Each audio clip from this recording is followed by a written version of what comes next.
Hello बच्चों, हमारा question है the magnitudes of the gravitational field at distance r1 and r2 from the centre of a uniform sphere of radius capital R and mass m r f1 and f2 respectively then. देखिए बच्चों, तो सबसे पहले हमें इसका concept पता होना चाहिए। कंसेप्ट ये है हमारा कि यहाँ पे यूनिफॉर्म स्फीयर बोला गया है, सॉलिड और हॉलो के बारे में कुछ बोला नहीं गया। तो जब ऐसी सिचुएशन होगी तो हमने कंसीडर करना है सॉलिड स्फीयर। जब कुछ मेंशन नहीं होगा तो बच्चों सॉलिड स्फीयर कंसीडर करेंगे।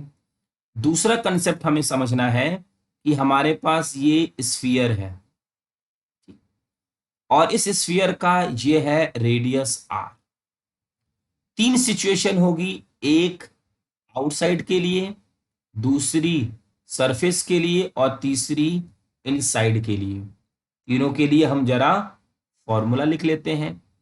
तो जो ग्रेविटेशनल फील्ड होगी आउटसाइड आउटसाइड उसके लिए बच्चों जो हमारा फॉर्मूला होता है जी एम अपॉन आर का स्क्वायर।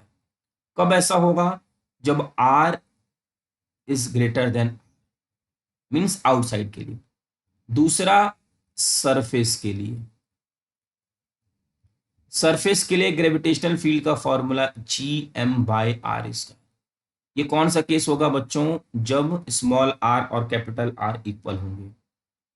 और इनसाइड के लिए होता है जी एम अपॉन आर का क्यूब इंटू आर, और ये आर होगा कैपिटल आर से छोटा।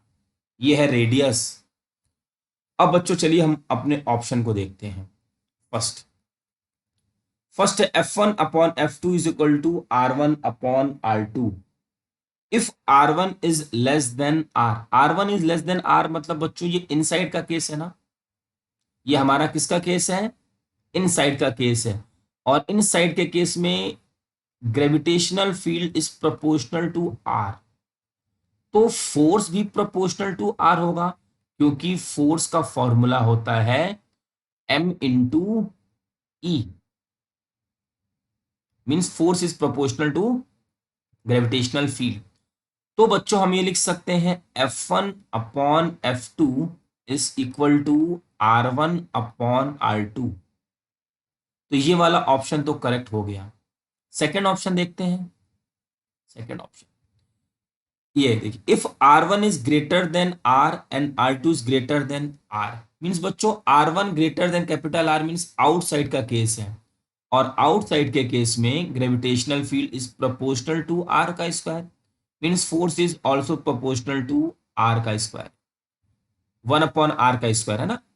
E is proportional to 1 upon R square. F is also proportional to 1 upon R square. तो बच्चों यहां से लिखा जा सकता है F1 upon F2 is equal to, यहां पे इनवर्स रिलेशन है, तो R2 अपॉन R1 का स्क्वायर, मीन्स ये हमारा करेक्ट हो रहा है। फिर F1 अपॉन R1 इज, तो बच्चों अगर ये सही है तो ये गलत होगा और ये फिर गलत होगा। तो हमारे इस क्वेश्चन का 1 और 2 आंसर है। आई होप कि आपको ये क्वेश्चन अच्छे से समझ में आ गया होगा। Thank you.